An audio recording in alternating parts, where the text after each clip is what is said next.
الف لام میم T V میں خوش آمدید۔ ہمارے اس چینل کو سبسکرائب کریں اور اس بیل آئیکن کو ضرور دبائیں تاکہ ہماری لیٹسٹ ویڈیو کی نوٹیفیکیشن آپ کو موصول ہو سکے۔ شکریہ۔ اپنے بچے کو، بیٹے کو، جب ایک ہی اس کا بیٹا تھا تو اس کے دل میں یہ خیال آیا کہ میں اسے علوم و فنون سارے سکھانا چاہتا ہوں۔ اس نے اپنے بیٹے کو گھوڑ سواری بھی سکھائی، تیر اندازی بھی سکھائی، سیاست بھی سکھائی، فن حرب و ضرب بھی سکھایا۔ پھر خیال آیا کہ میرا بیٹا کچھ اخلاق بھی سیکھے، دینداری بھی سیکھے۔ ایک درویش تھے شیخ حسن، ان سے کہا کہ حضرت میں چاہتا ہوں کہ میرے بیٹے کو گھر آ کے پڑھا دیا کریں۔ توجہ ہے میری بات پر؟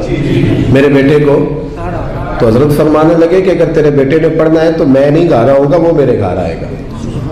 تو وہ کہنے لگا حضور میں بھی دیکھ ہی رہا تھا، مجھے بھی ایسا خوددار عالم ہی چاہیے تھا، خوددار عالم چاہیے تھا۔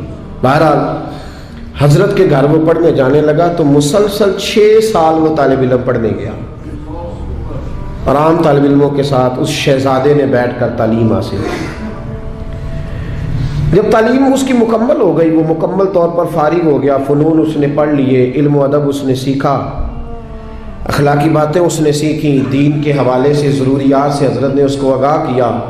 جب کافی حد تک وہ ان چیزوں کو سمجھنے لگا تو ایک دن بلایا اس کے والد کو کہ اب تیرے بیٹے کی تعلیم مکمل ہوگی۔ اور محدث اعظم پاکستان رحمۃ اللہ تعالی علیہ فرمایا کرتے تھے کہ مجھے میرے استادوں نے جب دستار فضیلت کی تھی تو میں نے وہ پگڑی کا کپڑا سنبھال کے رکھا ہے، اور جب میں مروں گا تو میں نے اپنے بچوں کو وصیت کی ہے کہ مجھے کفن بھی اسی میں دینا، اس لیے کہ میرے اساتذہ نے یہ گواہی دی ہے کہ اب یہ دین کا چھوٹا سا طالب علم بن گیا۔ ایک دن جب فارغ ہو گیا تو استاد نے اسپیشل بلایا، کہا شہزادے کوئی کام ہے گھر آؤ۔ تو وہ طالب علم تھا، وہ گھر آیا۔ جب حضرت کے کمرے میں داخل ہوا تو اندر سے انہوں نے کنڈی لگا لی دروازے کی، ہاتھ میں درہ لے لیا، اتنی زور زور سے درے برسائے کہ اس کے وجود پر نشان پڑ گئے، مارتے گئے۔ میری غلطی استاد جی۔ اس نے کہا چپ کر، غلطی پوچھتا ہے نالائق۔ پھر مارا، پھر مارا، بہت مارا، اور جب بہت زیادہ مار لیا تو خود بھی پسینے سے شراب، دروازہ کھولا، چل دوڑ جا۔ شہزادہ تھا نا، باہر کھڑے ہو کے کہنے لگا حضور آپ ظلم کر رہے ہیں، مجھے بتائیں تو صحیح میری غلطی کیا ہے؟ غلطی بتا کے مارے تو ٹھیک ہوا، پر میں تجھے غلطی بتاؤں گا، چل نکل جا۔ اس نے گھر جا کے اپنے ابا سے کہا، بادشاہ سلامت سے، کہ استاد جی نے ناجائز مارا ہے۔ بادشاہ سمجھدار تھا، کہنے لگا بیٹا جو قومیں اساتذہ کو کٹہروں میں کھڑا کرتی ہیں وہ کبھی کامیاب نہیں ہوتی، استاد کبھی ناجائز نہیں مارا۔ اگر فزکس کیمسٹری کا ہو تو وہ ناجائز نہیں مارتا، لیکن اگر 8000 کا مولوی ہو تو پھر وہ ناجائز ہی مارتا ہے۔ پھر سویرے اماں آئی جاتی ہے کہ تم مسیتے رہنا ہے کہ جا جانا ہے، 8000 تنخواہ ہے تو میرا 60 کروڑ کا منڈا ہے۔ میں غلط نہیں کہہ رہا، میں صحیح کہہ رہا ہوں۔ وہ اگر فزکس کا استاد ہو نا جو 10,000 روپیہ لیتا ہے تو پھر تو ٹھیک ہے، لیکن اگر بیچارہ غریب امام مسجد ہو تو پھر تو وہ شہزادے کو آگ نہیں لگا سکتا۔ یہ تقسیم ہے ہماری، یہ ظلم ہے۔ تو بادشاہ نے کہا کہ بیٹا اساتذہ ناجائز نہیں مارتے، تیری کوئی غلطی ہوگی جس کی تجھے نہیں خبر، استاد جانتے۔ اس نے کہا نہیں ابا، میں وہاں رہا ہوں، کوئی بات ہوتی تو مجھے بھی پتا ہوتی، اور پھر اگر اتنی سخت بات تھی جس پہ اتنا مارا کہ میرے وجود پہ نشان پڑ گئے، مجھے بتایا جاتا۔ اس نے کہا بہرحال میں تیرے استاد کو کٹہرے میں کھڑا نہیں کر سکتا، وہ تیرا استاد ہے، بڑے لوگ ایسی باتیں کرتے تھے۔ اب اس نے اپنی اماں سے کہا کہ اماں میرے دل سے بات نہیں جاتی، میرے ساتھ ظلم ہوا ہے، استاد نے قصداً مارا ہے، بلا وجہ مارا ہے، تعلیم سے فارغ ہونے کے بعد مارا ہے، سمجھ نہیں آتی۔ تو اماں کہنے لگی بیٹا تیرے ابا نے نہ کر دیا تو اب ہاں کون کرائے گا؟ وہ بادشاہ سلامت ہے، سخت مزاج آدمی ہے، میرا بیٹا تو صبر ہی کر لے۔ بچے نے صبر تو کر لیا پر اندر سے بات گئی نہیں، ظلم ہوا تھا نا۔ 30-35 سال بیت گئے، اس کے باپ کا انتقال ہوا تو وہ بادشاہ بن گیا۔ شیخ حسن بوڑھے ہو گئے تھے، یہ بھویں سفید ہو کے جھک گئی تھی، دونوں ہاتھوں سے لاٹھی پکڑتے تھے پھر بھی مشکل سے چلتے تھے۔ پہلے دن تخت نشین ہو کے شہزادے نے پہلا حکم یہ جاری کیا کہ میرے استاد کو حاضر کرو۔ 3-4 سپاہی بھیجے کو بابے کو پکڑ کے لاؤ جیسے بھی آ سکتا ہے، لے آئے۔ حضرت کو لا کے تب سامنے کھڑا کیا تو کہا استاد جی ناراض نہ ہونا، بوڑھے ہیں، کمزور ہیں، شک کوئی نہیں، پر میں کیا کروں، آج بھی دردیں اسی طرح میری تازی ہے۔